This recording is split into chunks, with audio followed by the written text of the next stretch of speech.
तर हे धामण आता इथे रेस्क्यू केली मित्रांनो. रेस्क्यू व्हिडिओ नाही काढला मी, पण ही पकडली तर ही बघा ना किती मोठी आहे. किती मोठी आहे बघा. किती आहे? 7 फूट.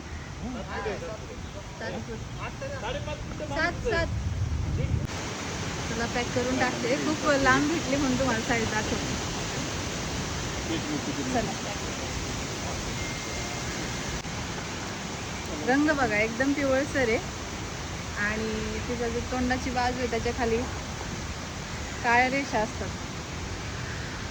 गोल गोल डोळे, कंटिन्यू जीभ बाहेर काढते आणि तोंडाखाली काळ्या काळ्या अशा रेषा आहेत.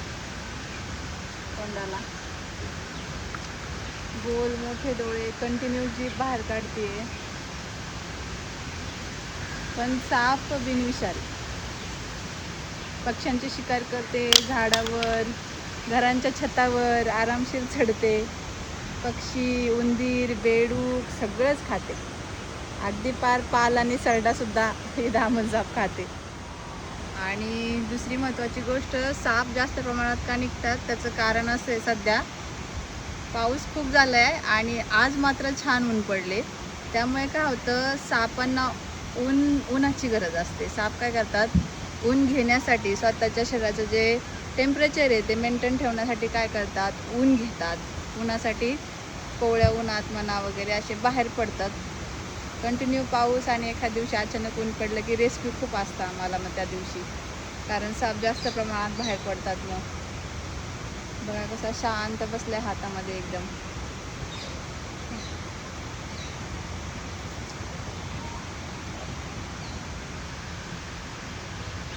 रॅट स्नेक बोलतात इंग्रजीमध्ये या सापाला, कारण सर्वात जास्त उंदरांची शिकार करून उंदरांच्या संख्येवर नियंत्रण ठेवत असतो. म्हणून इंग्रजीमध्ये याला नावच दिलं गेलेलं आहे रॅट स्नेक, म्हणजे उंदीर खाणारा साप थोडक्यात. आणि हिंदीमध्ये याला घोडा पछाड असं नाव आहे.